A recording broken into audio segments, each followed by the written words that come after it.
she wore the dress to provoke a Mafia boss and walked straight into his enemy ass trap. Isabella Moretti, the Busabujasqual staircase and the burgundy gown, so dark it looked like blood under crystal lights. Every man in the room turned, but only Marco Valente stopped breathing. He had warned her not to come. She came anyway. What she didn't know was that Enzo Rossi had invited her for one reason only, to prove she was Marco's weakness. The human mind under extreme pressure fractures in predictable patterns. You and I are going to unpack this story together, examining the exact moment the Rossi Grand Hotel became a petri dish for psychopathy. 200 of the most dangerous individuals in Italy had gathered beneath crystal chandeliers. Champagne flutes caught the light, while the air hung thick with expensive perfume and invisible threats. Security details moved along the perimeter, shadows that breathed and watched. Surveillance cameras tracked every blink, every microscopic shift in posture. When the heavy doors atop the marble staircase swung open, the room fell into a dead silence. She stood there for precisely 3 seconds. In my professional experience, 3 seconds is all a true apex predator needs to establish absolute dominance over a room. Her dress was the color of deep burgundy, appearing almost black when the light shifted. It was cut with a deliberate audacity, the kind of sartorial choice that broadcasts a complete absence of fear. It etched her anatomy with clinical precision. Her movement was unhurried, a calculated display of ownership over the space beneath her. This deliberate pacing causes an immediate neurological disruption in observers. Conversations died out. Cameras flashed rapidly. Men ceased speaking, while women narrowed their eyes, recognizing the evolutionary threat entering the room. Isabella Moretti descended the stairs as if she possessed the exact blueprint for psychological warfare. Across the floor, holding a glass of Barolo he had ignored for 20 minutes, Marco Valente observed her. Everything shifted in that microsecond. Before we analyze this further, ensure you observe the behavioral tells we are about to decode. The glass in Marco Valente's hand remained stationary. His jaw did not clench. His pupils did not dilate. To the untrained eye, he appeared as he always did, like a clinical specimen whose internal temperature never fluctuated. But Luca, his right-hand man, stood 2 feet to his left. Luca had spent 11 years studying the microscopic language of Marco's body. I want us to look at Luca through the lens of Stockholm Syndrome, where a captive bonds deeply with his abuser. Luca lived for Marco's approval, and what he witnessed in those 3 seconds sent a visceral, cold terror down his spine. Marco's thumb had ceased its rhythmic motion against the base of his wine glass. In psychiatric terms, this is a baseline deviation.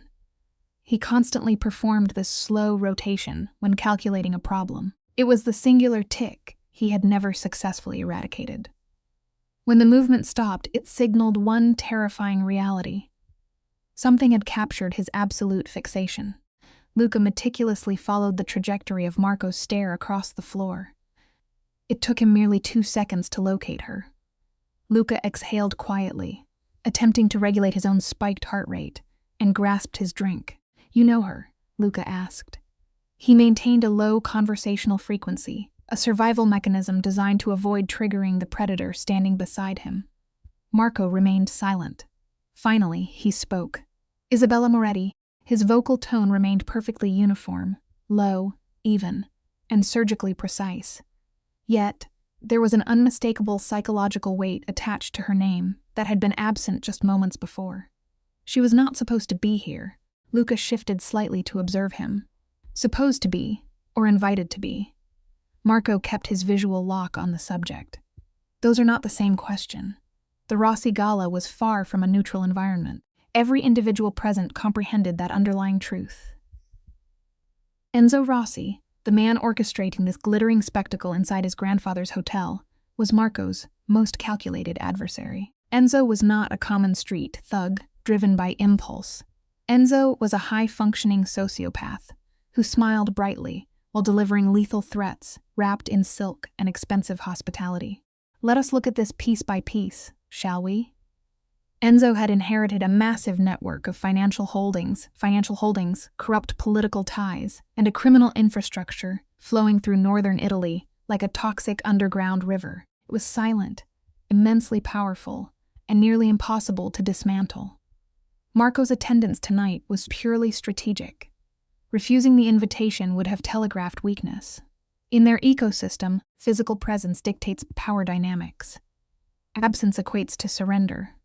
Therefore, Marco had arrived with Luca and 2 enforcers, wearing a black suit that cost more than an average family earns in a year. His neck tattoo was visible above his collar, a coiled serpent wrapped in script reading. Blood calls to blood. It was a permanent marker of his violent pathology.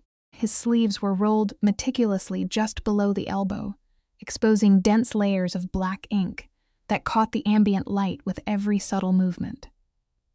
These tattoos functioned as a grim psychological ledger, documenting the lives he had destroyed and the empire he had violently secured.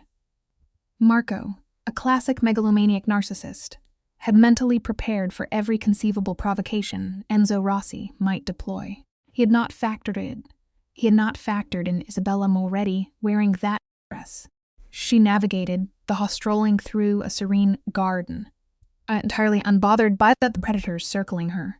Marco had recognized this anomalous trait months prior during a volatile meeting she had infiltrated, displaying a chilling composure that deeply agitated his absolute need for control.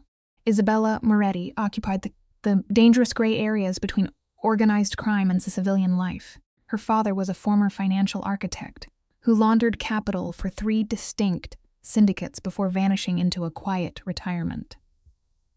He left his daughter with advanced education, modest wealth, and a profound instinct for surviving lethal environments. She possessed no legitimate reason to be present. Marco had explicitly dictated this to her 3 weeks earlier, after intercepting the knowledge of her invitation. The invitation itself was a psychological probe by Enzo. Marco had uncovered it within 12 hours and immediately initiated contact. The interaction was brief, dominated by his characteristic demand for obedience. He had issued a direct command. "Do not go, Isabella. I do not take instructions from Marco. I am not giving you instructions. I am giving you information. I appreciate the distinction, but I am going." She had terminated the connection immediately. Marco had stood immobilized in his office for a full 60 seconds, the knuckles of his right hand, bearing the tattooed letters spelling out faith and strength in Italian, had turned completely white around the device. He had been forced to manually regulate his breathing to suppress a violent outburst. And now she was actively defying him in front of 200 associates. Luca leaned in closer, his trauma bond demanding he protect his abuser. "She is heading toward the East Terrace bar." "I know," Marco replied. His thumb resumed its hypnotic, self-soothing rotation against the glass. "Stick with me here, because this is where the behavioral patterns become truly fascinating." Marco was a man forcefully wrestling his own volatile psychology back into submission. "Do not move yet." Across the room, Isabella accepted a glass of Prosecco. She offered the bartender a practiced smile that bordered on genuine. Bizarrely, she felt comfortable in this den of sociopaths. Having been raised adjacent to extreme violence, she cultivated a defense mechanism where she intellectualized danger rather than fearing it. The East Terrace was fully exposed to the warm, heavy August air of Milan. She positioned herself carefully, letting her eyes drift across the crowd using a technique her father had drilled into her. Never scan erratically. Always observe with clinical, cold intent. Her methodology was systematic. You lock onto a target. You analyze its surroundings. You construct the broader psychological map piece by meticulous piece. She had registered Marco's presence the instant she descended the stairs. Naturally, she had. A megalomaniac like Marco Valente projects an aura that dominates a space even when motionless. His imposing stature, combined with the aggressive throat tattoos he refused to conceal, acted as a blatant intimidation tactic. She held his gaze for precisely 1 second. It was a calculated metric, just long enough to acknowledge his threat display before deliberately looking away. It was not a childish rebellion, but a clear boundary setting. "I see you, and I am here regardless." Then, Enzo Rossi materialized beside Luca like a phantom. Enzo was 43 years old, with silver hair at his temples, and a suit that radically contrasted with the dark, oppressive energy of the room. He clutched a champagne flute, radiating the profound amusement of a spider watching a fly touch its web. "Your girl looked at Valente and kept walking," Enzo stated. He directed the comment to the open air, though it was surgically aimed at Luca, knowing the devoted subordinate would relay the insult to Marco. Luca remained rigidly silent, paralyzed by his dual terror of both men. Marco rotated his head with predatory slowness. The ambient volume of the room remained steady, but a severe drop in atmospheric pressure occurred between the two syndicate leaders. "Enzo." Marco's voice was an auditory weapon. "Marco." Enzo's smile simply widened. "You and I have likely witnessed this kind of destructive ego battle before. It teaches us a vital lesson. True power is never about controlling others, but mastering oneself." Enzo raised his glass in a mock salute. "Glad you came. I was beginning to wonder." He intentionally shifted his line of sight toward the terrace, fixing on Isabella, weaponizing her apparent indifference to the lethal gravity she was generating. "Beautiful woman, old friend of yours." "This is a nice hotel," Marco countered. "Your grandfather had good taste." The psychological deflection was seamless. Enzo acknowledged the parry with a microscopic tilt of his head. The malignant data had been transmitted. Enzo confirmed he was using Isabella as bait, and Marco was prepared to burn the building down to claim her. "Open the case file, and let us examine the psychological framework together." We begin with Isabella Moretti. She operated under the classic delusion of autonomy, believing she attended this gala entirely on her own terms, armored by her own confidence. Clinically speaking, her perceived independence was a cognitive blind spot. She was entirely unaware that the kingpin, Enzo Rossi, had strategically inserted her into a high-stakes psychological war. Rossi, functioning as a textbook megalomaniac narcissist, did not issue an invitation out of social grace. He acted upon intercepted surveillance. Isabella was oblivious to the fact that her name had been catalogued on a highly sensitive list compiled by Marco Valente's network, a fatal lapse in operational security that Rossi ruthlessly exploited. The confiscated documentation coldly designated her as an asset of personal significance. Isabella possessed zero cognitive awareness of her status within this lethal hierarchy. By accepting the megalomaniac narcissist's invitation, she effectively forfeited her agency, entirely ignorant of the psychological trap closing around her. Marco Valente, however, possessed full situational awareness. His prior phone call warning her to stay away carried an emotional volatility that Isabella suppressed through pure cognitive denial. Now both subjects occupied the same physical environment, stationed on opposite ends of a terrace, like variables in a clinical behavioral experiment. The tension reached a critical threshold when an external stimulus suddenly broke her isolation. "Someone is watching you," an older woman stated from her left. Isabella slowly pivoted to assess the intrusion. The secondary subject initiating contact was Giuliana Ferrante, an older widow of a high-level financial operator. She displayed the flat, hardened affect of a survivor who had successfully endured decades of severe criminal conflict. Interestingly, Giuliana was one of the rare individuals in this brutal underworld with whom Isabella had formed a genuine, non-toxic psychological bond. Isabella masked her anxiety with a pleasant facade, noting aloud that multiple individuals were observing her. Giuliana calmly sipped her beverage and specified that one man's gaze contained distinct predatory intent. Isabella deliberately avoided visual confirmation. She maintained an acute, spatial awareness of Marco Valente's exact coordinates. The sheer psychological weight of his fixation registered on her nervous system like a drop in barometric pressure. "He always operates with absolute intent," she replied. "Look closely at the denial mechanisms at play here." Giuliana correctly identified that Enzo Rossi, driven by his megalomaniacal narcissism, was actively monitoring the subject. She warned Isabella about the psychological crossfire she occupied. Yet Isabella retreated into an infantile rationalization, insisting she was simply a woman at a hotel bar, minding her own affairs. Juliana emitted a cynical vocalization, correcting this delusion by explaining that privacy does not exist within a criminal syndicate's matrix. Offering a brief gesture of tactile comfort, the older woman advised extreme caution, noting an atmospheric shift that precedes systemic violence. Juliana then withdrew from the immediate vicinity.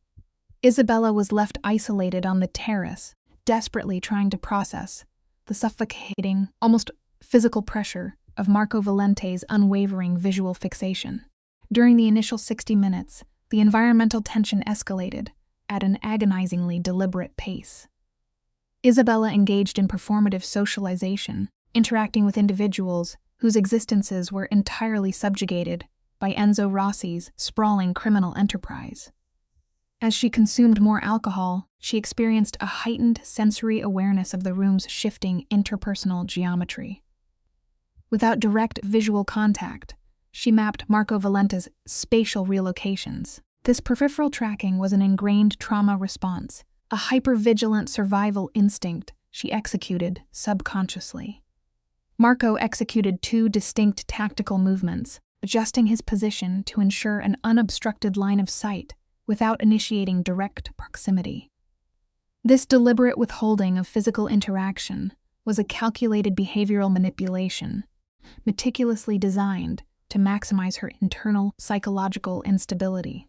This spatial avoidance fractured Isabella's emotional baseline in entirely unpredictable ways. Her cognitive framework had prepared her for a direct aggressive confrontation, an overt reprimanding her attendants. Such an engagement would have allowed her to employ her defensive mechanisms, projecting the false self-possession she believed her attire represented. Instead, Marco weaponized his silence against her, a classic conditioning tactic that induced far more anxiety than verbal hostility. Precisely at 22:40 hours, the primary predator intercepted her. Enzo Rossi approached bearing 2 glasses of champagne, executing the flawless physical choreography of an apex sociopath. He manufactured a perfectly calibrated smile, bearing just enough teeth to feign warmth, while his ocular micro-expressions remained utterly devoid of human empathy or authentic emotion. He articulated her name as though bestowing a benevolent gift, a manipulative tactic typical of a megalomaniac narcissist seeking immediate psychological dominance. He framed her attendance as a pleasant surprise rather than the result of his calculated coercion. Isabella responded defensively, accepting the proffered alcohol strictly to avoid projecting behavioral defiance. Rossi then offered a sterile, clinical assessment of her physical appearance, stating she looked extraordinary. It lacked sexual predation. It was purely the appraisal of a high-value asset. Saad grabbed his shirt when he noted that her dress was a deliberate choice. He was testing her intellectual boundaries. His subsequent reference to her deceased father was a strategic boundary violation, probing for emotional vulnerability while using grand, sweeping gestures to assert his territorial control over the immediate physical environment. You and I can clearly see the interrogation escalate here. Rossi philosophized that such gatherings were merely theatrical constructs, emphasizing that spatial positioning held more value than verbal communication. This was textbook psychological baiting. Isabella correctly identified his attempt to exploit her father's memory as a vector for intelligence gathering. Employing a blocking technique, she stated her father retired to agriculture for its inherent honesty. Rossi validated this with superficial agreement, his dead eyes actively running a threat assessment on her. He then administered a forced-choice psychological test, asking if she preferred quiet isolation or elite social matrices. By declaring she preferred to be wherever she autonomously chose to be, Isabella falsely asserted control. Rossi's micro-expression shifted not toward genuine respect, but acknowledging a momentarily resilient subject. Rossi praised her autonomy, sustaining prolonged eye contact to artificially manufacture intimacy. He proposed an isolated rendezvous on the north-facing terrace, dangling the baton of a superior perspective. Isabella maintained her defensive perimeter, stating only that she would consider it. With a dismissive auditory chime of their glasses, the narcissist withdrew.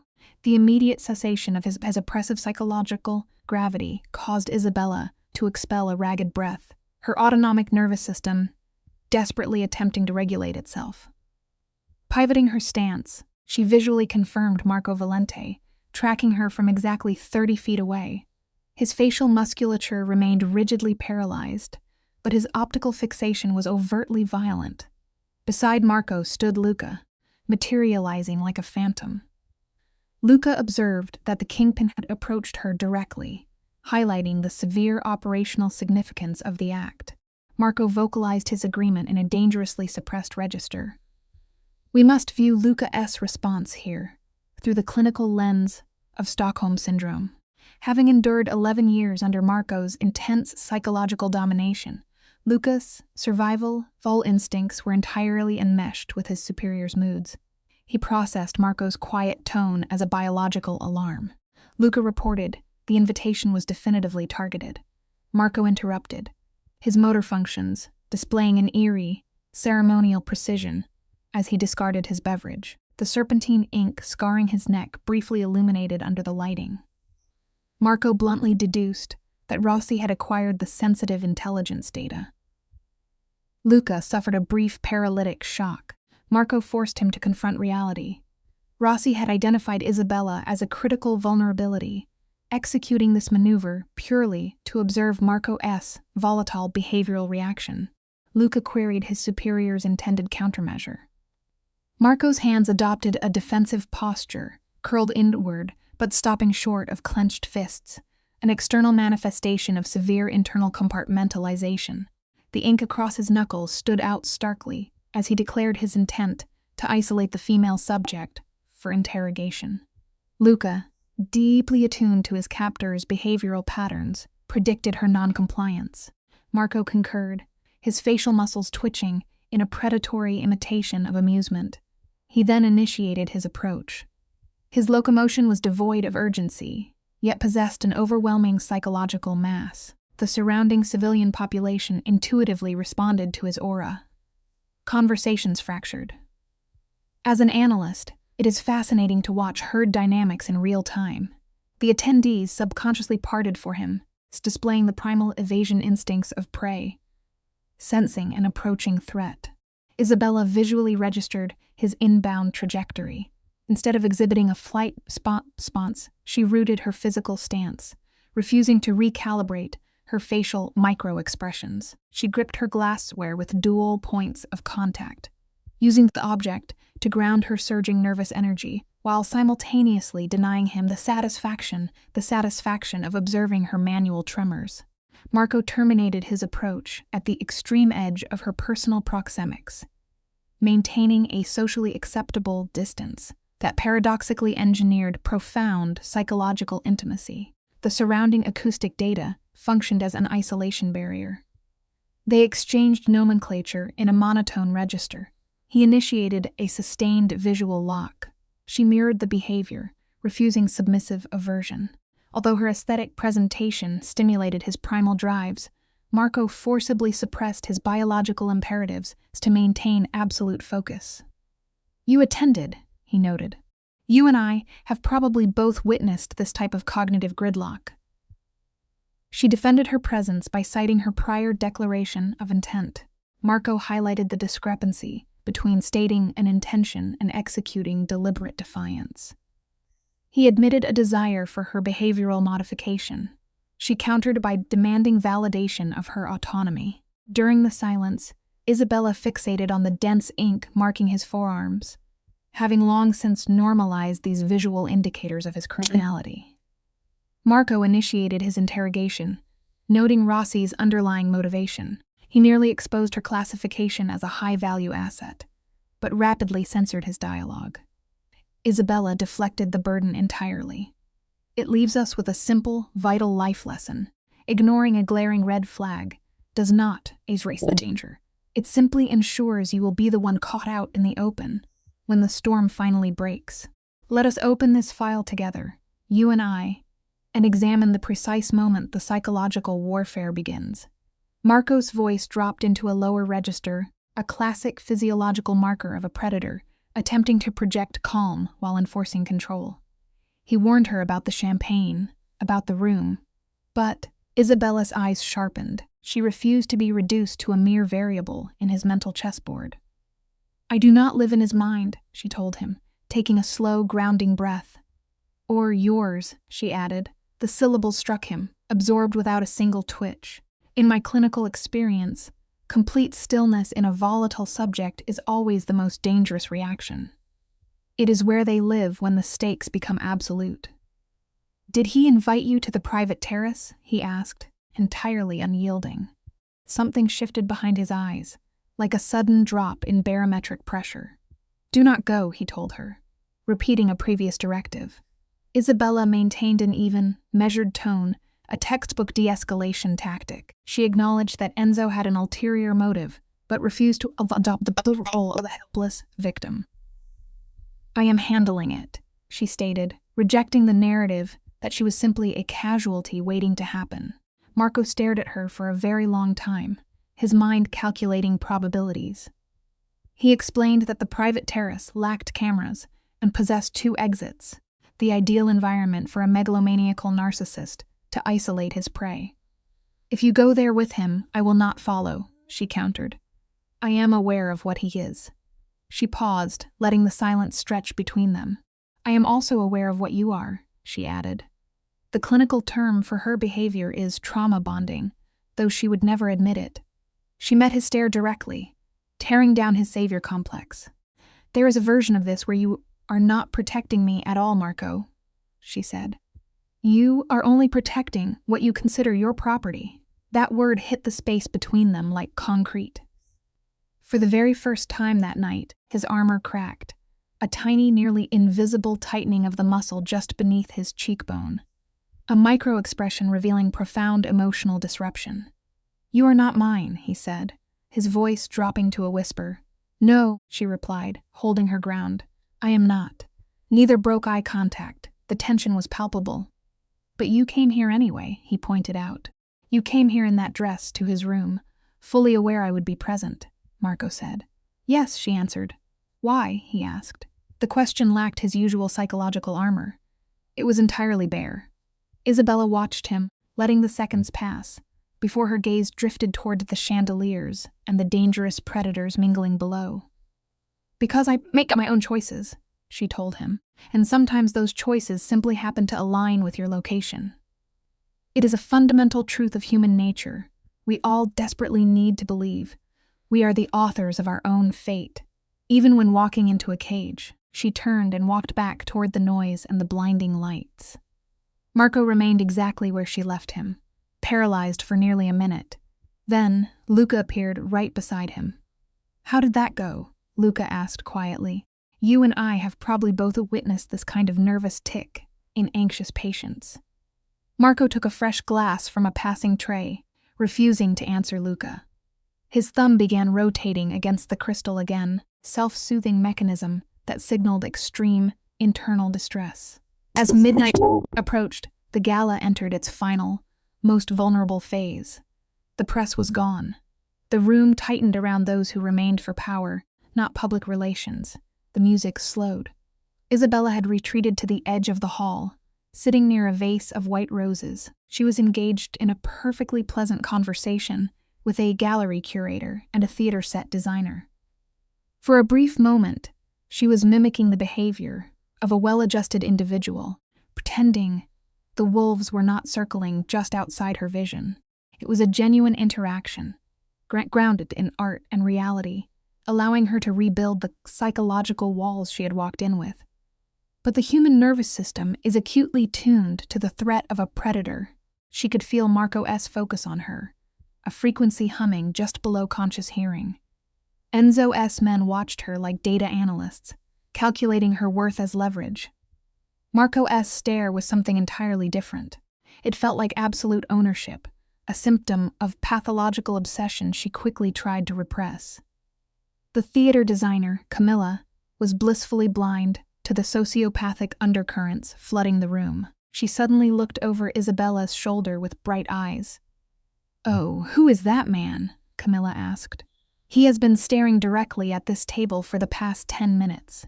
Do not look," the curator whispered instantly, demonstrating a highly functional survival instinct that her friend lacked. "I am only saying he looks like a painting," Camilla argued, pausing to evaluate him. A very violent painting, but still. Against her better judgment, Isabella turned her head. Marco stood 20 feet away, completely detached from the conversation he had just abandoned. He was looking at her without any social filter or polite deflection. It was the heavy, burning stare of a man completely consumed by his fixation. Sometimes, looking directly at the fire is the only way to prove you are not afraid of getting burned. She held his intense gaze for 2 full seconds before turning back to her companions. "Just an old friend," she lied, while Camilla scoffed in pure disbelief. The true sociopath never leaves an encounter to chance. When the provocation finally arrived, it was perfectly engineered. The time was midnight. Isabella was walking toward the coat check through a quiet, isolated corridor when Enzo Rossi stepped into her path. He was flanked by 2 large men walking at a calculated distance, just far enough behind to masquerade as harmless aides rather than violent enforcers. However, the physical geometry of the hallway forced her to either halt completely or brush uncomfortably close to him. She chose to stop. "Have you reconsidered the private terrace?" he asked, his tone dripping with artificial warmth. "I was simply retrieving my bag," she answered. "Of course," he replied, tilting his head. "I imagine Valente found a moment to speak with you." She maintained a completely neutral facial expression, offering zero emotional feedback. "I have spoken to many people this evening," she replied. "Of course you have," Enzo purred. His voice carried the distinct, polished shape of a threat. "I want you to understand something, Isabella." He weaponized her first name using the false intimacy, typical of a megalomaniacal narcissist, asserting dominance without permission.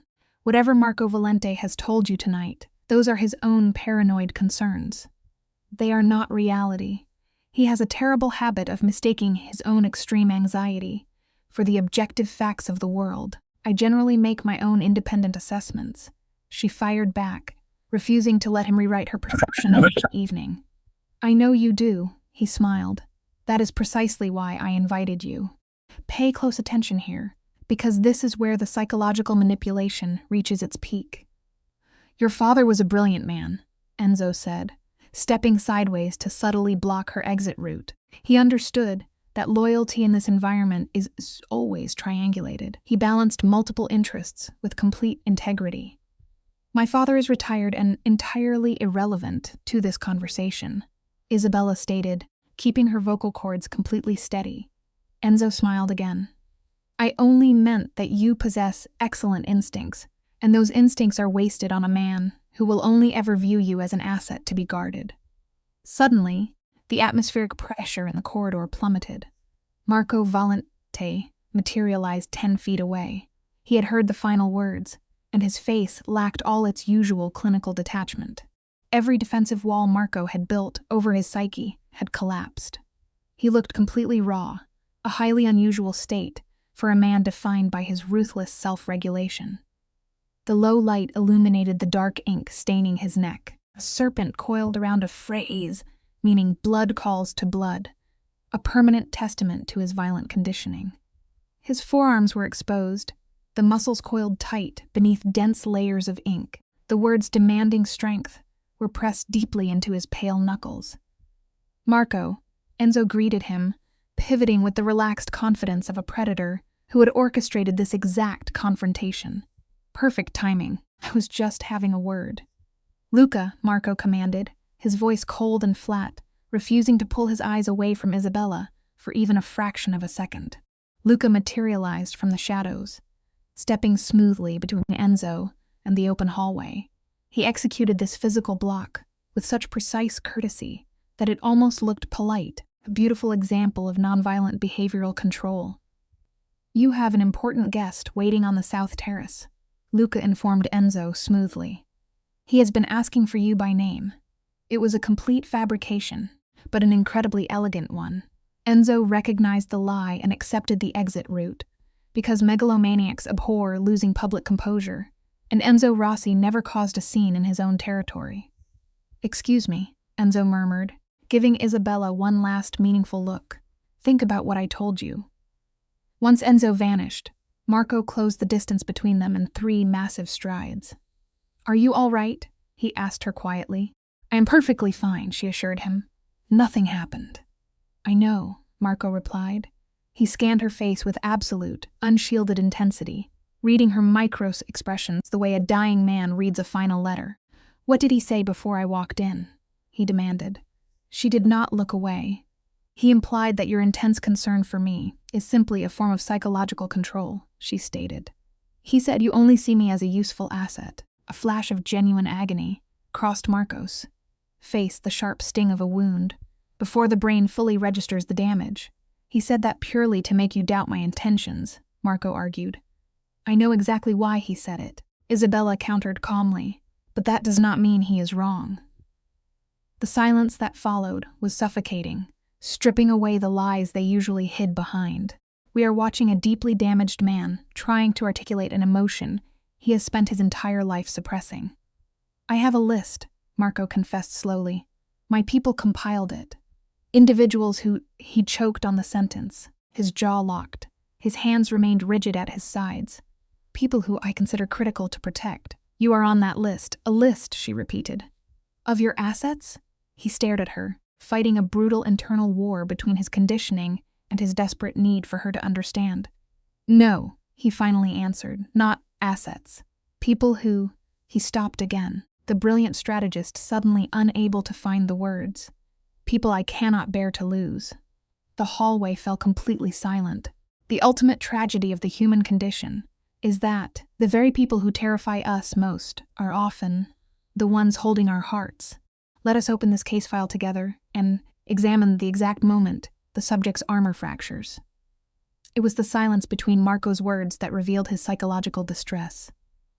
"Isabella," he said. The pronunciation of her name was an anomaly, the most unguarded stimulus she had ever received from him. Isabella felt a profound somatic shift in her chest. A psychological barrier she had maintained with exhaustive effort simply gave way. "We should," she started. "Do not go to the terrace," he interrupted.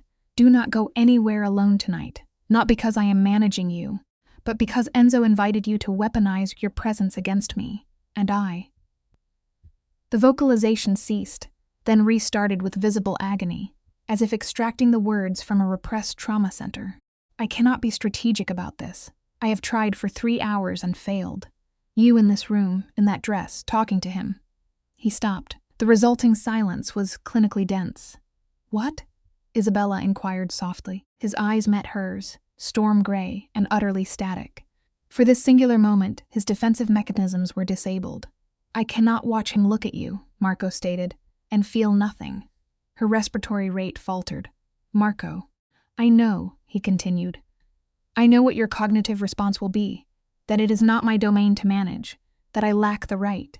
He exhaled, releasing physiological tension. "You are factually correct. I do not have the right. But I am articulating this anyway. Because the psychological compulsion is simply absolute." The auditory stimulus of the Gala pressed against the corridor walls. Isabella observed him, processing the data. "What would you do?" she asked with quiet precision. "If I informed you I was returning to dance with another subject?" His mandibular muscles contracted sharply. The pigmentation in his tattooed knuckles drained. "I would stand at the perimeter," he stated, "observe, and experience an overwhelming urge to inflict destruction. And that," she evaluated, "is the variable that concerns me. I know. It is not merely jealousy, Marco. It is." She scanned her vocabulary for the clinical term. "It is pathological possession." "And I am not my property," he finished. His tone exhibited severe friction. "I am aware. You established this boundary. I have consciously agreed with it. I am still informing you that when he occupied that space with you, an impulse within me wanted to. He terminated the sentence with visible strain, his hand elevated, pressing Pike into his own jaw before descending. It was a physical self-restraint so internalized it felt clinically voyeuristic to witness. Isabella analyzed the controlled psychological devastation. She observed how he maintained his structural integrity through sheer willpower, though systemic fatigue was finally manifesting. I require time to process this, she stated. Take whatever duration you need, he responded. No coercion, no demands. This is the hallmark adaptation of a man who realizes the only method to acquire the object of his fixation is to cease his aggressive acquisition tactics entirely. She gave a brief nod, rotated her body, and navigated back toward the Gala. At the threshold, she paused without breaking her forward visual focus. Remain in the primary sector, she instructed softly. I will locate you prior to my departure. She re-entered the stimulus zone. In her wake, Marco maintained absolute physical stasis. Only then did he expel oxygen at a regulated pace, his knuckles darkening as his defensive posture dissolved. Sequentially, his subordinate Luca materialized at the perimeter, conducting an assessment. Well, Luca prompted. She will locate me prior to her departure, Marco reported. Luca held the silence. That is sufficient, Marco concluded. For tonight, it is enough. Yet his mandibular tension betrayed the psychological reality. The operational variables of the evening were far from resolved. We must now analyze Enzo Rossi, a textbook megalomaniacal narcissist, who had monitored this dynamic from a concealed tactical vector. Having cognitively processed the entire interaction, the explicit vulnerability, the precise millisecond Marco's sociopathic armor, fractured Rossi initiated a countermeasure. A malicious sequence was triggered. Rossi transitioned onto the south terrace, his device pressed to his ear. He moved with the unhurried gait of an apex predator who has just verified a hypothesis and is calculating the optimal method of psychological exploitation. The transmission linked on the second pulse. She holds value, Enzo stated, bypassing standard social protocols. Considerably more than our initial profiling suggested, more than any variable. He paused. Negative. I require meticulous handling. Finalize vehicular logistics for her post-departure. She will exit unescorted. He will refrain from immediate pursuit, constrained by social optics. That hesitation provides our operational window. He scanned the Milan infrastructure, treating the city as an apathetic backdrop to his machinations. Do not initiate physical trauma. Restrict it to psychological pressure. I want her to comprehend her options. He terminated the uplink with a predatory smile. Isabella remained entirely oblivious. She scanned the room with the hyper-vigilant observational methodology her father had instilled in her cortex. Process one variable sequentially. Construct the macro picture and attempt to reconcile the complex emotional data just extracted from the corridor. I cannot watch him look at you and feel nothing. She compressed her fingertips against her clavicle, a self-soothing gesture, indicative of acute distress. The data triggered a physiological response she was unprepared to mitigate. She had subconsciously processed that a pathological trauma bond was gestating between them. She recognized the abnormal gravitational pull of their exchanges, the way he dominated the spatial geometry of any room she occupied, the deliberate processing delays before responding to her. These were the metrics of a subject's collecting his conditioning with extreme care. She possessed this knowledge but actively suppressed conscious examination. To categorize it meant deciding upon a behavioral protocol. That decision required the determination that his psychological fixation had successfully infiltrated her defensive perimeter. It carried measurable psychological weight. She expelled a regulated breath, realigned her posture to project resilience, and visually isolated Marco. He had reassumed his position against the distal barrier, his enabler Luca, stationed at a protective offset. Together, they projected a curated facade of dominant authority.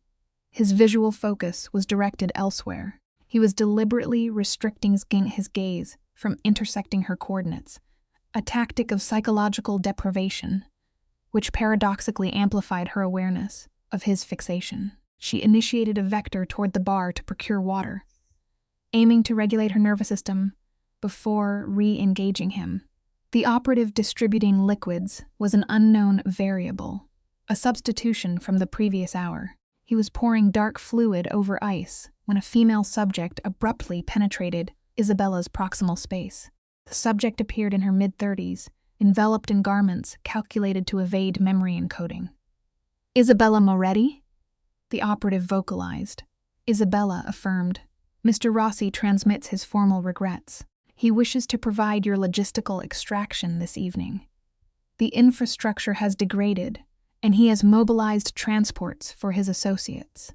She extended a small card. "The driver is holding at the eastern egress point whenever you dictate departure." Isabella visually analyzed the card.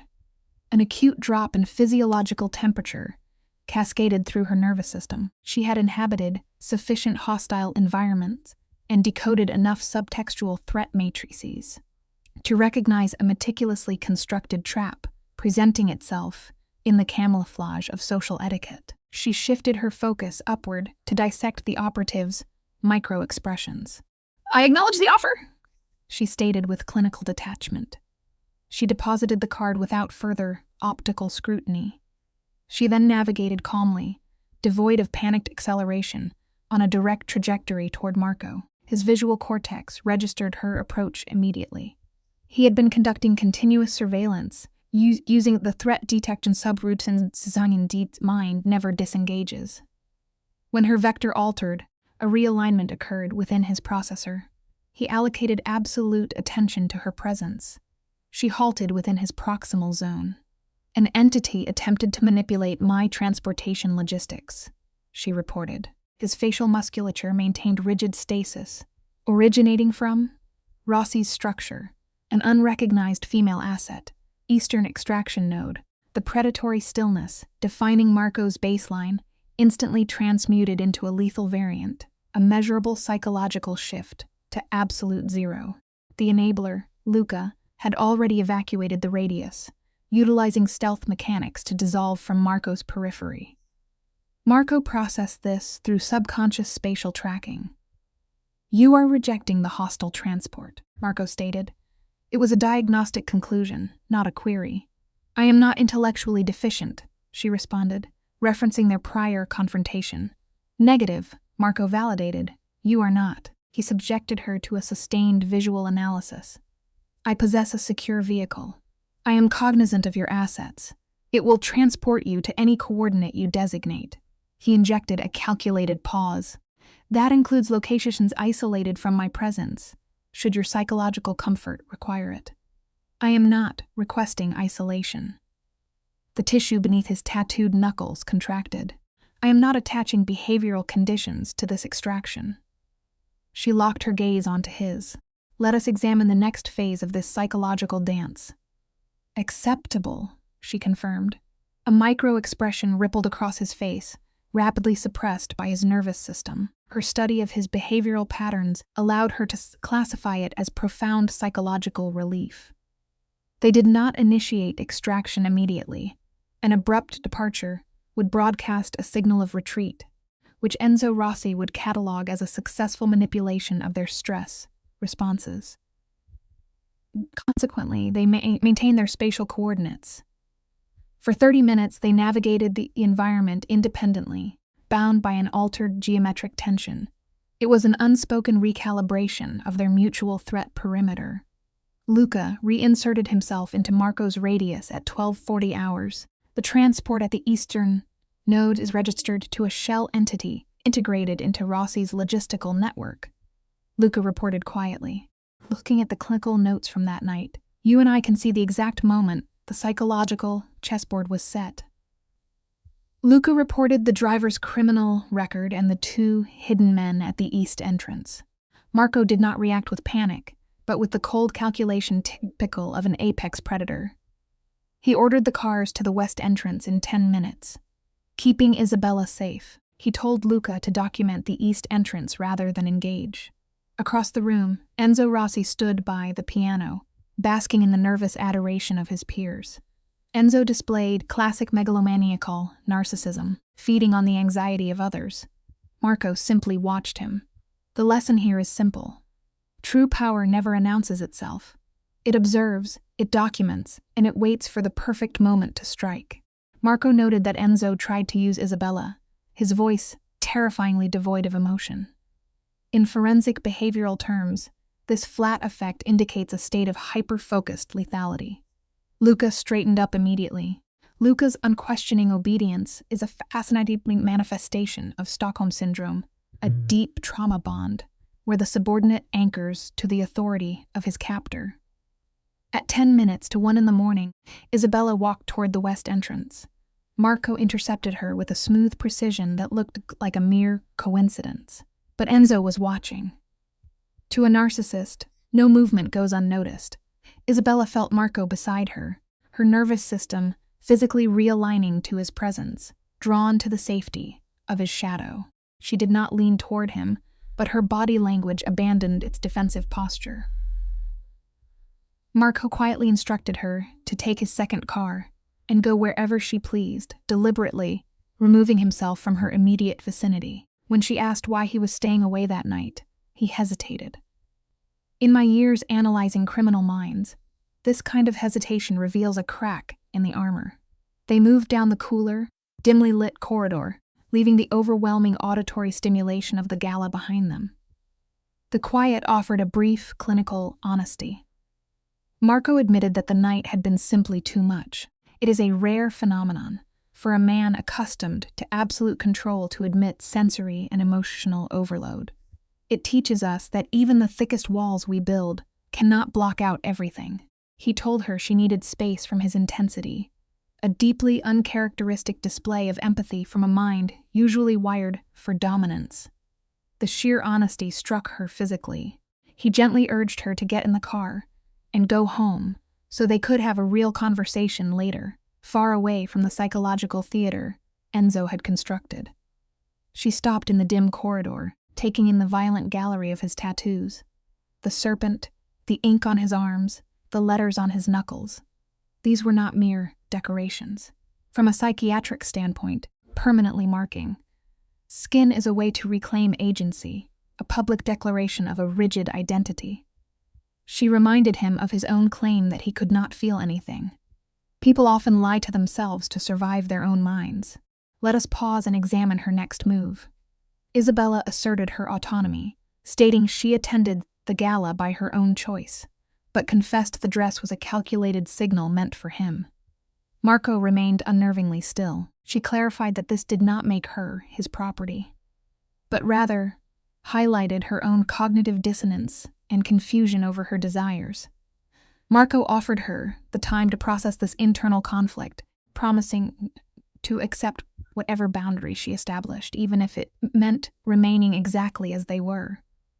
His admission that he would still struggle not to look at her shattered her emotional defenses entirely. The clinical takeaway here is profound. Vulnerability, when offered by someone capable of immense violence, becomes the most disarming weapon of all. It was not pain, nor was it joy. It was the neurological release of chronic hypervigilance. The tension she had been holding simply evaporated, escaping as an involuntary breath. Marco looked at her with storm-gray eyes, carrying a weight she would later dissect in the safety of her moving car. He softly told her to go and text him when she was safe. She walked out into the night, leaving him behind. Almost instantly, Luca materialized at his shoulder, driven by that profound, trauma-bonded loyalty. Luca reported she was in the car and 2 minutes clear. Marco acknowledged the report and then immediately asked about Enzo Rossi and the men at the east entrance. Notice how quickly Marco compartmentalizes his emotions, pivoting instantly from deep affection to tactical warfare. His facial affect underwent a drastic shift. The fleeting, complex warmth reserved only for her vanished completely. In its place emerged a chilling, sociopathic stillness, an aura of absolute authority designed to instill paralyzing fear in his enemies. He demanded the intelligence report.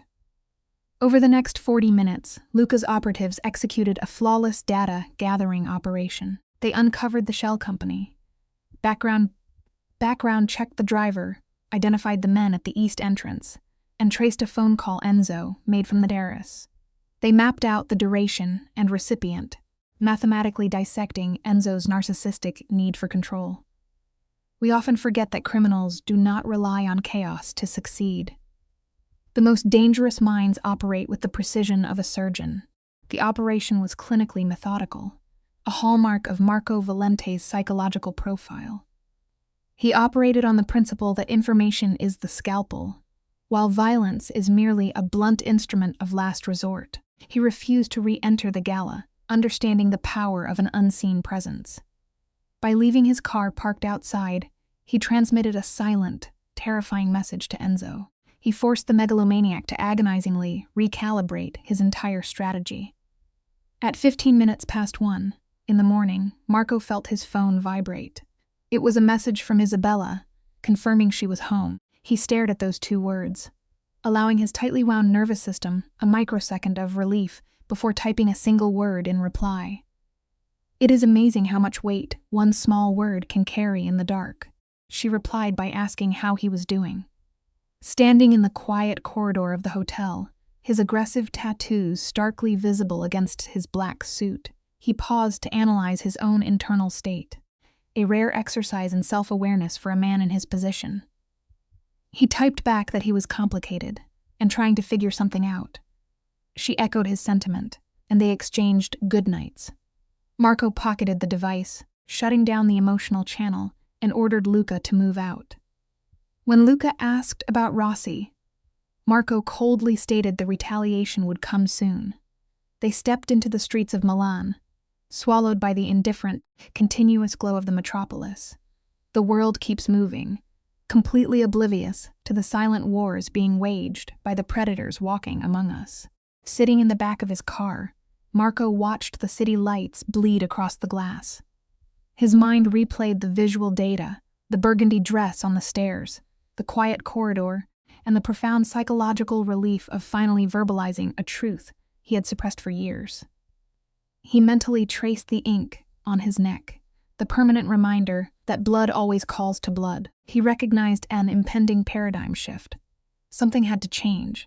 3 grueling days passed.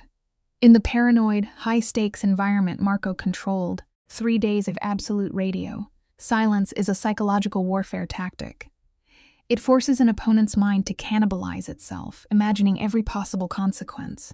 Sometimes, giving your enemy nothing but silence is the most devastating psychological blow you can strike.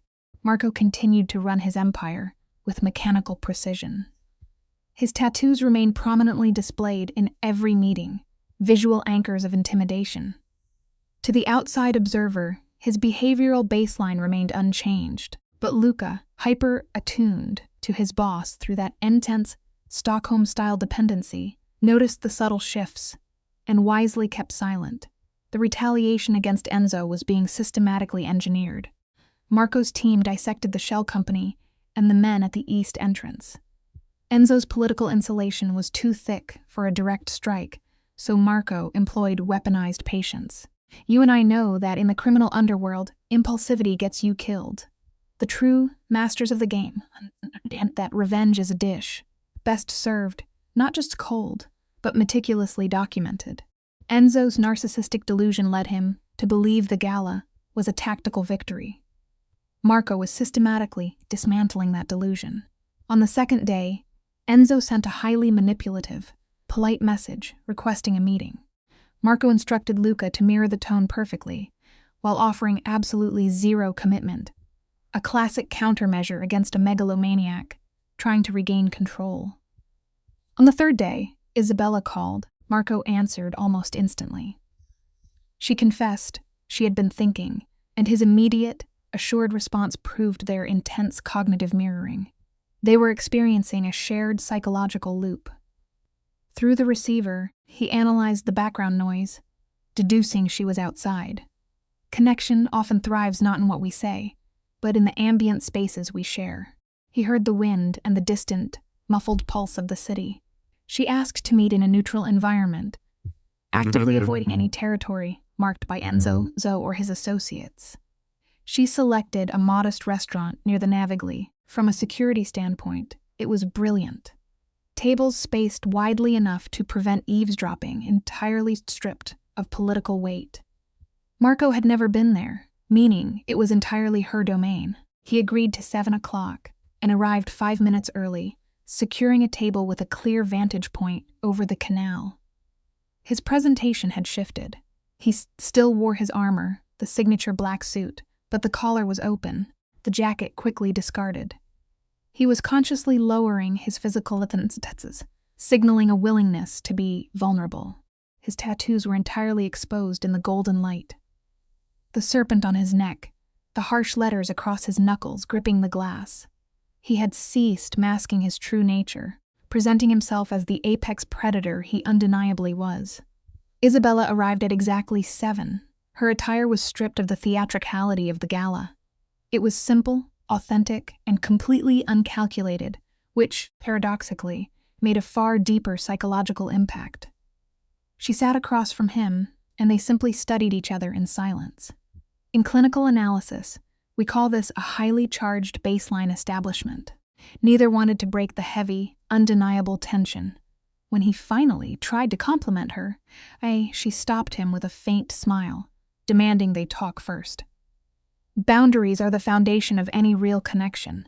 Today, you and I are going to unpack this psychological profile together. Let us observe Marco by the water. He asks what she wants to say, establishing an illusion that she controls the dialogue. Isabella folds her hands, a grounding technique used by subjects resisting consumption. She tells him Sluzzy is not his property, not a mere asset to be managed. The megalomaniac requires the victim to believe she has autonomy, so Marco simply agrees. But Isabella pushes further, differentiating between being a possession and choosing to belong to someone. In behavioral analysis, we call this cognitive reframing. She is actively rewriting her subjugation as a voluntary act, laying the groundwork for a textbook trauma bond. She admits to spending 3 days analyzing their connection, confronting him with the reality that he treats her as a possession. She notes he placed her on a protected list without her consent. Watch Marco's reaction carefully. A standard criminal mind might be offensive, but a high-functioning narcissist uses a far more effective tool: sudden, disarming honesty. He quietly admits that he was wrong. This shatters her prepared defenses. She blinks, derailed by his easy acknowledgement of guilt.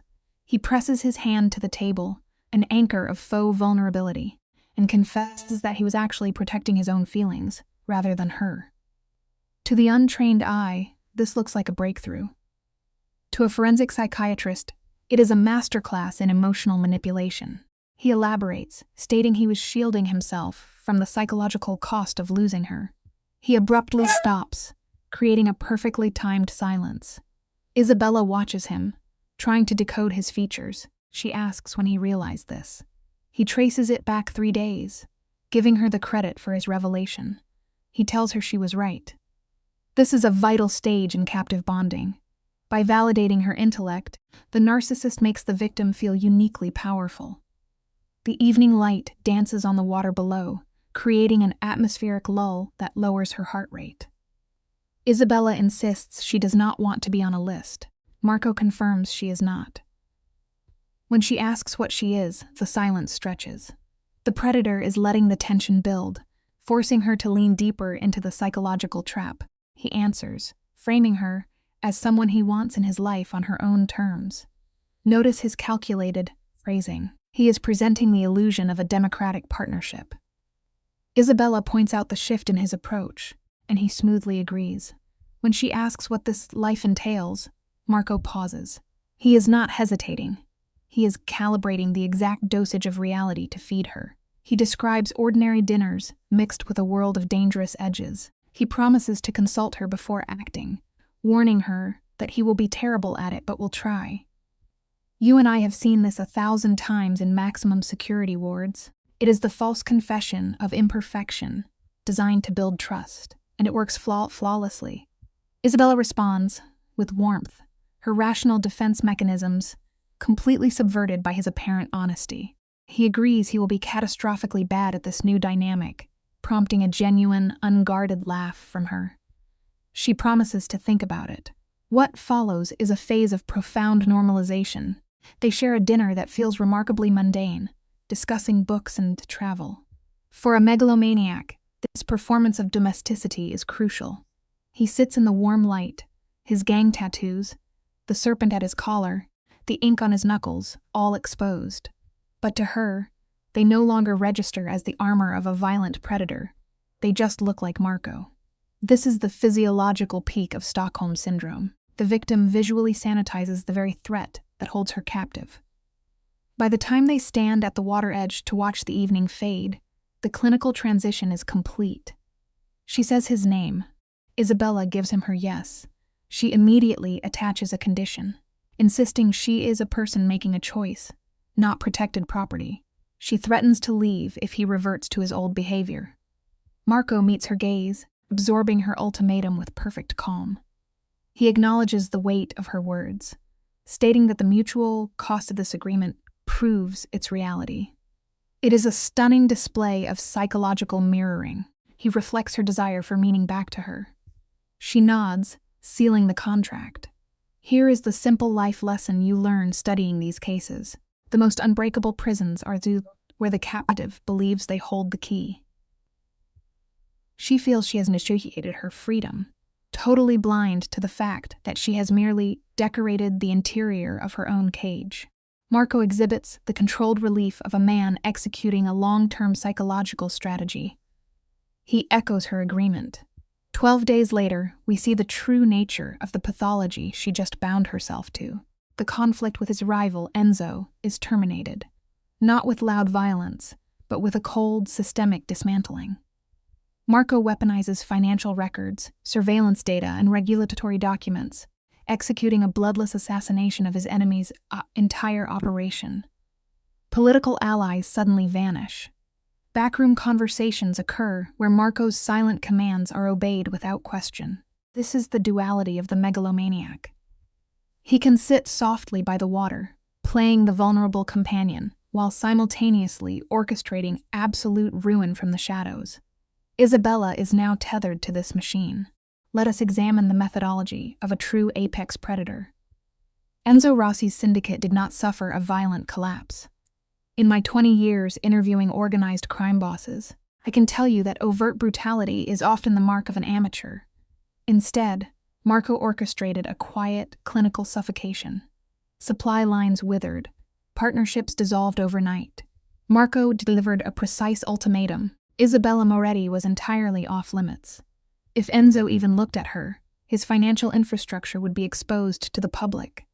Enzo, recognizing the behavioral boundaries of a megalomaniac narcissist who held all the cards, did what any rational parasite would do. He backed away. The lesson here is simple.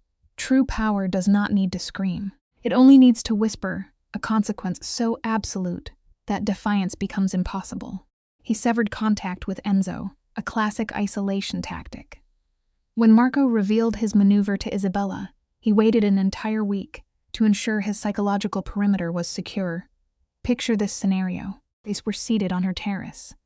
She had prepared a meal, a domestic gesture suggesting the early onset of a trauma bond, not unlike Stockholm Syndrome. He arrived 5 minutes early, a display of hypervigilance masking his courtesy. As the city hummed below, he detailed every piece of leverage he had weaponized. He laid out the blackmail, the calculated arrangement, the absolute control. Isabella sat across from him, sipping her wine, absorbing the sheer scale of his dominance. When he finished his clinical recitation, she remained entirely silent for a very long time. She analyzed his method with chilling neutrality. "You documented everything to contain him," she noted, "not to destroy him." Marco's response was purely pragmatic, a trait common in psychopathic profiles. Destruction carries a cost, whereas containment is sustainable. She pointed out he was justifying his actions, and he simply agreed. Then she asked about the surveillance list with her name on it. He assured her every copy had been eradicated, the complete erasure of evidence. But then came the pivot, the moment she tested the bars of her psychological cage. She asked why he kept this secret for months. Marco went entirely quiet. The dark ink of his neck tattoo caught the dim light, a physical reminder of the violence he kept meticulously restrained. The silence stretched between them. His forearm ink stood out starkly against his skin, the words tattooed across his knuckles, resting just inches from her fingers. He finally confessed the truth. Admitting her name was on that list meant confronting a reality he could not entirely control. He explained that he never ordered the surveillance. A subordinate analyst had independently observed Marco's behavioral patterns and quantified his obsession. The profiling was accurate, and for a man accustomed to total emotional regulation, that accuracy was terrifying. She absorbed this admission of vulnerability. Then, in a textbook display of trauma-bonded affection, she reached across the table and placed her hand directly over his. Just a simple, profound gesture of acceptance toward the very man who had systematically cornered her life. Her touch was deliberate, grounding herself against the knuckles that represented his violent reality. "I am not going anywhere," she told him. He carefully rotated his hand so their palms met, locking her into his grip with calculated finality. "I know," he replied. They sat together above the indifferent city, two subjects entirely isolated within their shared pathology. It was not a romantic ceremony. It was the quiet settling of a psychological trap. This brings us to a fundamental truth about human nature. Sometimes, we do not fall in love with a person, but rather with the absolute certainty they provide. 2 months after that evening, Marco finally made his definitive move. It was not a grand, theatrical gesture, but a clinical execution of his ultimate intent. He had spent his life observing the hollow performances of other megalomaniacs, and he despised theatrics. Instead, he cornered her in the most mundane setting possible, his own kitchen. She had been there, frequently enough to develop a false sense of security, moving through his territory as if she belonged. He was preparing coffee, while she reviewed papers at the counter. The morning felt deceptively ordinary. He placed his mug down, turning his unblinking focus onto her. "I want to ask you something," he stated. She looked up. Over time, she had adapted to his micro-expressions, a survival mechanism victims often develop to anticipate a captor's moods. She read the subtle shift in his face, carefully set her reading material aside, and gave him her undivided attention. The apex predator was about to close the final door. He leaned back against the counter. The dark ink on his neck and knuckles was fully visible, permanent markers of a man who operates outside conventional morality. Yet, in this calculated moment, he presented himself as unguarded. "I know you are not mine," he began, establishing a baseline of false autonomy. He claimed this was not about possession, framing his demand as a simple question to bypass her psychological defenses. She remained incredibly still, assessing the true weight of the moment. "Then ask it," she instructed quietly. He locked onto her gaze with the intensity of a man securing his most prized acquisition. "Will you stay?" he asked. "Not as a temporary arrangement, not until a safer option appears. Permanently." The cage was finally locked, and she was the one holding the key on the inside. In clinical terms, we call this the negotiation of baseline attachment. He told her she could define the boundaries, pausing to let the gravity of that concession settle. For a man accustomed to absolute authority, relinquishing control is a profound psychological anomaly. He wasn't demanding assimilation into his violent world. He was offering a terrifying vulnerability. The morning light bathed the kitchen, stark and illuminating. When she bypassed a formal proposal for a simple, binding vow, she was securing her emotional survival. You see, the human mind craves stability above all else. A lavish ceremony means nothing to the psyche. The truest life lesson here is simple, real. Security isn't found in a contract, but in the unshakable weight of a permanent intention. Today, you and I are going to unpack this dynamic, because it contradicts every standard model of predatory behavior. When he confirmed his permanence, the words lacked typical grandiosity. They landed heavily, imprinting onto her reality. He crossed the room, his hands instruments historically used for brutal subjugation, cupping her jaw with hyper-vigilant care. She placed her hand against his chest, verifying the steady, rhythmic beat of a human heart. She warned him he would fail at this new vulnerability, and he agreed with catastrophic certainty. A vital lesson emerges in this exchange. True intimacy requires us to acknowledge our own emotional incompetence. By inviting her criticism, he dismantled his defenses, actively choosing connection over his habitual armor of power. The ambient light in that Gat kitchen served as a harsh diagnostic lamp, exposing them without judgment. She kissed him, once a deliberate, grounding action, then stepped back to observe his micro-expressions. What she witnessed was the cognitive restructuring she had documented over 7 months of galas and quiet mornings. Here was an apex predator who had spent his entire life building impenetrable psychological fortresses. His identity was tattooed onto his skin as a permanent defense mechanism. He maintained an empire through the relentless, obsessive management of his environment. Yet, in this solitary moment, he was actively dismantling a load-bearing wall in his own psyche. The lesson is undeniable. Healing begins the exact second we become brave enough to let ourselves be truly seen. We must be precise in our analysis. He did not cure his pathology overnight. The serpent tattooed on his neck still signaled his lethal lineage. He remained Marco Valente, operating within a highly volatile, antisocial environment. The violent history mapped on his forearms was not erased, but through advanced compartmentalization, he created a secure psychological sanctuary strictly for her. Behind that lowered defense, she found not the controlled devastation of a kingpin, but rather a deeply flawed human attempting to adapt. Naturally, the subsequent months were chaotic. A life built on systemic violence does not simply pause for domestic bliss. It teaches us a harsh but necessary truth. Changing your internal emotional landscape does not magically fix the external world you inhabit. She learned to move through his world with strategic detachment. She ignored the clandestine meetings and the heavy, unspoken trauma he carried through the door of what was now unequivocally their shared home. She didn't try to fix his psychological burdens. She merely provided a stabilizing presence. In behavioral therapy, we look for adaptive routines. His were striking. He brewed coffee with punishing intensity. He read books with hyper-focused absorption. His knuckle, tattoos pressing against the covers, like a collision of two separate lives. Most importantly, he listened to her, not with the predatory extraction of data he used on rivals, but with genuine emotional attunement. It reminds us that even the darkest minds have a profound capacity to learn the quiet habits of love. His behavioral modification was not seamless. As predicted, his attempts at normative partnership were initially a failure of old habits. He would automatically try to manage her, only to catch himself mid-pattern. When she delivered direct, unapologetic feedback, he processed it, not always with grace, but with a consistent willingness to override his defensive reflexes.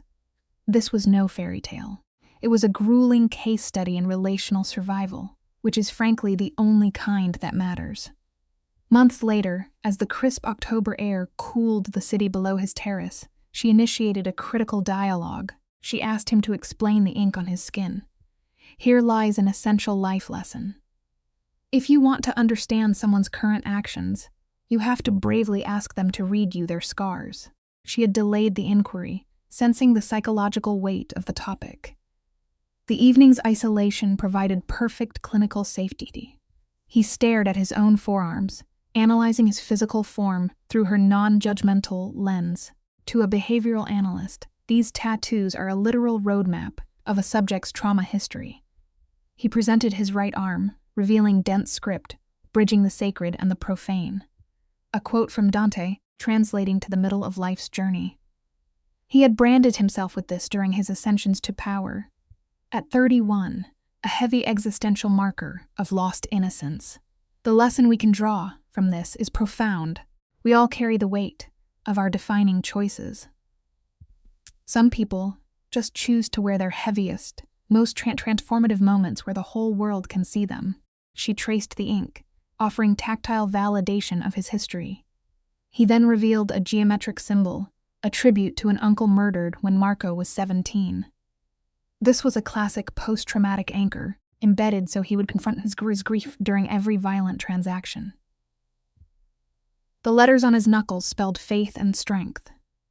When questioned, his definition of faith lacked religious delusion.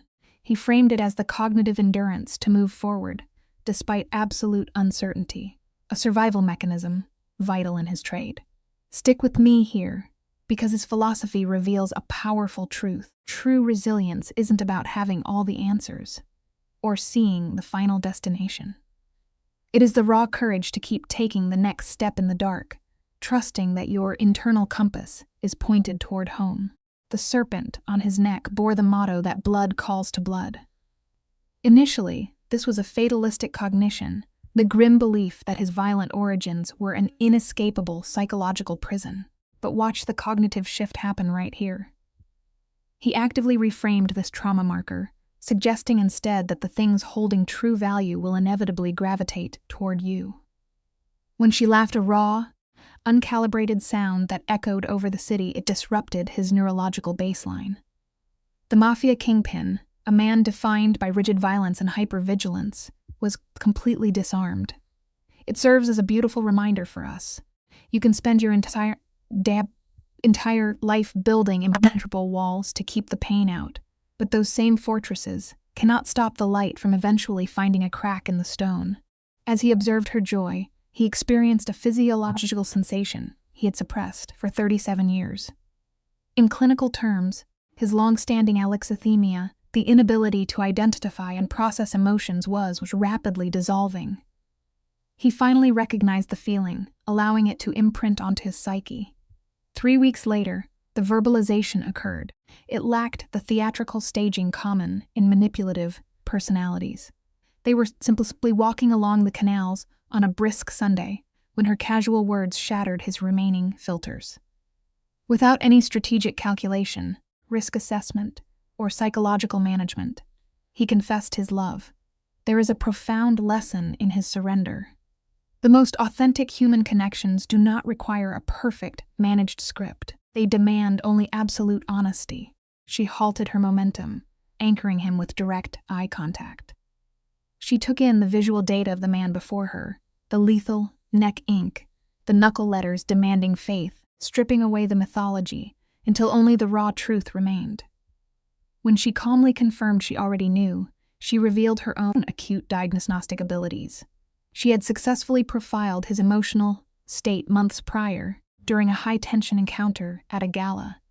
His admission of jealousy back then wasn't merely possessive pathology.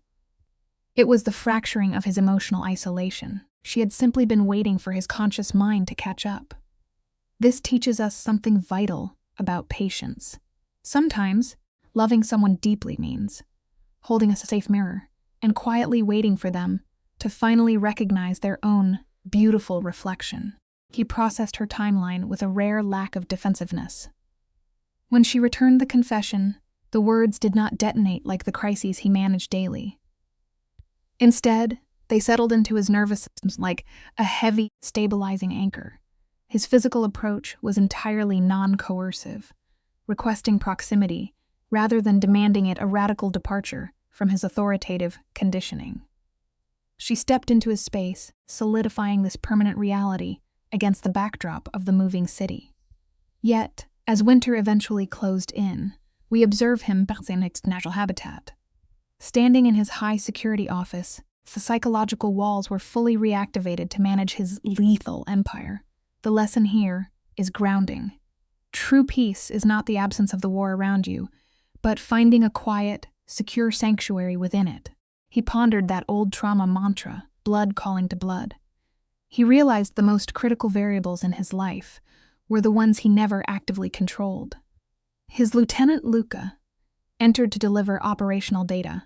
The violent underworld was currently dormant, but it is Luca's subtle inquiry about Isabella that speaks volumes. Even a hardened subordinate recognized the profound psychological stabilization she brought to their kingpin. Marco instructed him to clear the evening schedule, prompting a rare, genuine smile from the enforcer. When she arrived, armed with domestic normalcy and a fierce readiness for an intellectual debate, the transformation was undeniable.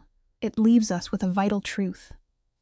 The ultimate victory over a dark past isn't erasing it, but building a vibrant life right on top of the ruins. Let's examine this moment clinically. When Marco opened that door, we see a classic case of cognitive restructuring. The concept of attachment had finally bypassed his heavy defense mechanisms, settling into his psyche as permanently as the ink on his skin. Isabella walked in, dropping her bags. When she tried to speak, he halted her. Then she laughed. In my years analyzing dangerous men, I rarely see the sound so warm it literally alters the ambient temperature of a hardened man's environment. He watched her unpack and realized he wanted to protect her, not as a possessive asset, but as a catalyst for his own rehabilitation. It is a simple life lesson for us all. Genuine love is never about ownership. It is about finding a real reason to be a better human being.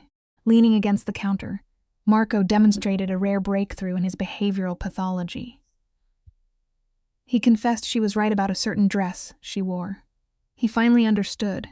It was a declaration for her own identity, not a calculated move directed at him. For a man who spent his life viewing the world purely through a lens of control, admitting this blind spot was massive. Isabella observed him quietly, noting his evolution with warm eyes. He admitted he was still a work in progress. She walked over and pressed her hand flat against his chest, right over his beating heart, anchoring his physiological response. It reminds us of a vital truth. The most profound connection begins when we finally learn to respect another person's independence. They exchanged names like a formal diagnosis. Marco Valente and Isabella Moretti. She warned their dynamic would be complicated, and he agreed it would be catastrophic. Yet, they anchored themselves in the reality of their bond. As an analyst, I see this as the exact moment their mutual trauma transformed into a chosen permanence. When she kissed him, it was no longer a tentative exploration, but a deeply rooted claim. His hands, typically instruments of force, held her with a jarring gentleness. The faded scar on his neck served as a lingering reminder of his past, now subdued by her presence. It teaches us something profound. Even the most damaged individuals can rewrite their destructive patterns when they brave the terrifying act of vulnerability. In behavioral psychology, we often say that trauma calls to trauma, but here, blood was calling to blood. A primitive biological homing beacon had been activated. Isabella had drawn this dangerous man back from the edge of his own void without using a single manipulation tactic. She employed no strategy, no coercion, and no psychological games. She simply remained defiantly and permanently herself. For a man accustomed to a world of constant deceit, her raw authenticity became his ultimate anchor. Looking at this case file, we are reminded of a beautiful grounding lesson for our own lives. You never have to engineer a persona to find where you truly belong. Having the courage to exist as your authentic self is the only force truly required to bring someone safely home. One of the most important lessons from Isabella Moretti's daughter is that independence is not simply doing the opposite of what someone tells you. True independence means making your own choices while understanding the risks attached to them. Isabella attends Enzo Rossi's Gala even after Marco Valente warns her not to go. At first, this may look like pure defiance, but the story shows something deeper. Isabella does not want to be managed, instructed, or treated like a fragile object. She wants to decide for herself where she goes, whom she speaks to, and how she enters dangerous rooms. This is a meaningful educational lesson because many people confuse protection with authority. Marco may have good reasons for warning her, but he does not initially explain everything in a way that respects her agency. Isabella's response teaches that adults deserve information, not commands. However, the story also makes clear that independence does not mean ignoring danger. Once Isabella realizes Enzo's invitation is part of a strategy to use her against Marco, she adjusts. She does not accept Enzo's private terrace invitation. She refuses Rossi's suspicious car offer and goes directly to Marco with the information. That is real wisdom. She keeps her freedom while also using good judgment. Educationally, this is a balanced lesson. A person should not surrender their choices to someone powerful, even someone who claims to care. But they also should not confuse pride with safety. Isabella's strength is that she can say, I choose for myself, while still recognizing when a situation is unsafe. Her journey teaches viewers that freedom is strongest when paired with awareness, humility, and the courage to seek the truth before danger becomes irreversible.